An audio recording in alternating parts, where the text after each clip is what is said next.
In this class is a compound called CS, formerly known as EA 1779. It can be disseminated as an aerosol or as a fine dust cloud, and it has a swift and pronounced effect on men.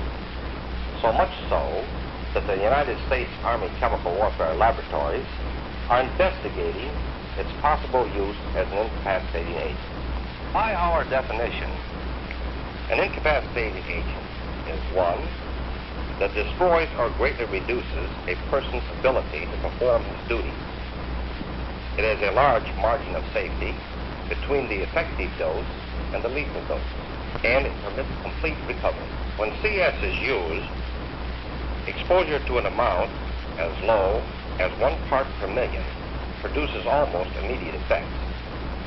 These usually continue from 5 to 10 minutes, and in some situations, they last for 20 or 25 minutes.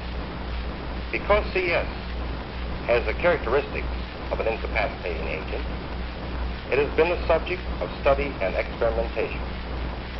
Here is the story of CS. Under the terms of the Tripartite Standardization Agreement, information about CS was exchanged between the United States and Great Britain, which used CS for riot control. In the chemical warfare laboratories, a program was instituted to determine the feasibility of using CS in a tactical situation. Criteria for the study were based upon experiments then being conducted in a dynamic aerosol exposure chamber, a structure designed to study effects of proposed compounds.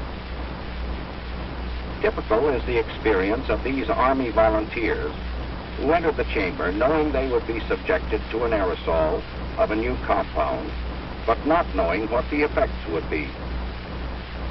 The dose selected for this first test was at the minimal level, based on British findings that CS is effective in extremely low concentrations. Careful control of these chamber tests resulted in a dose of only 2 parts per million. Even so, the effects were apparent almost at once. Although told to remain in the chamber as long as they could, in just 27 seconds, the volunteers left the chamber. They experienced typical symptoms, including eye irritation, lacrimation, sneezing, coughing, and labored breathing.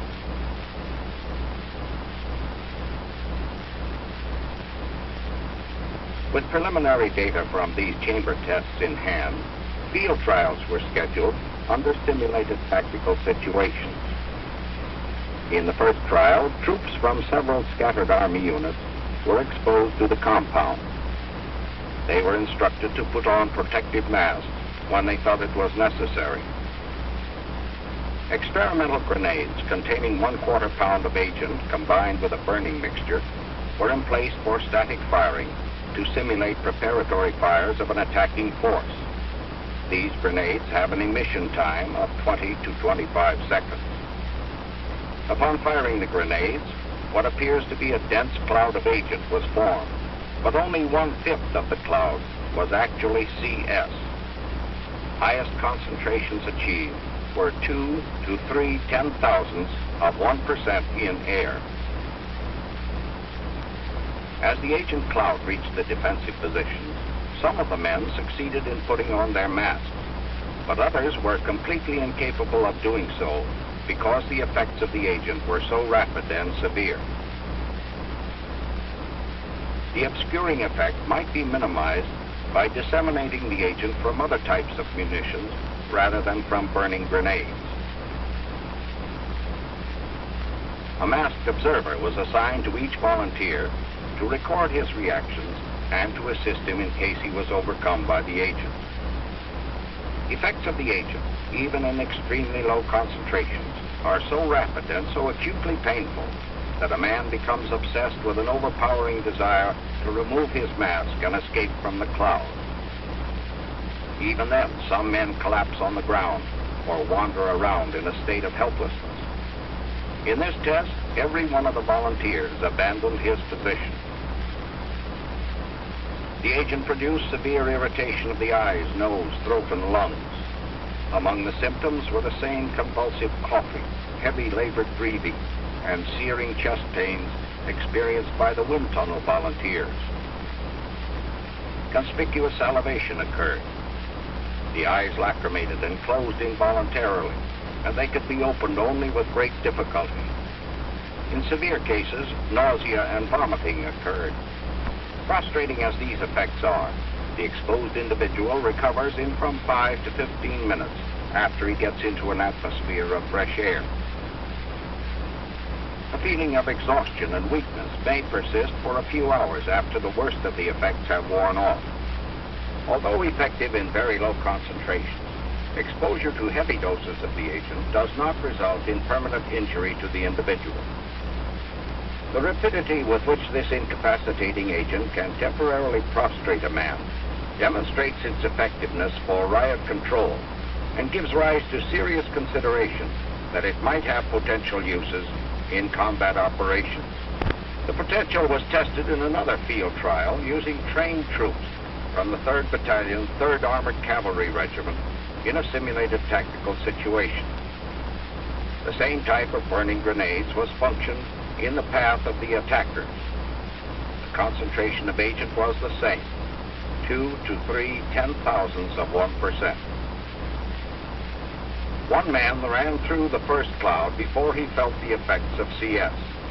However, before passing through the second cloud, he had lost his impetus. Effects varied depending upon the dosage received by each man. The attacking group of this well-trained Army unit was demoralized by CS. Some of the men lost their helmets, rifles, and masks in their confusion. Others reported they had put on protective masks, but the constriction in their chests prevented them from clearing the masks properly. They were forced to remove the masks in order to breathe. In about 10 minutes, the squad had recovered completely. However, none of those affected volunteered to repeat the test. There are several methods of effective dissemination made possible by adapting existing materiel. The burning type grenade already has been demonstrated. A new kind of bursting grenade made of plastic material so that the fragments are non-lethal also can be effective in dispersing a dust cloud of CS, which has a pronounced effect on the eyes. Good coverage with particulates of CS also can be obtained by use of a special gun attached to the standard flamethrower. Large area dispersion by helicopter is possible with the mounted disperser, as well as with a truck-mounted standard gasoline-powered disperser.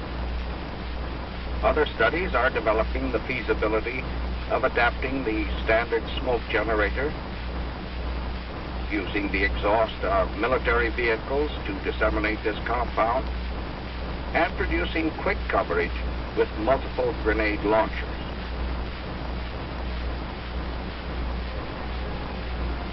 CS is a potent agent with a definite place in our arsenal of munitions.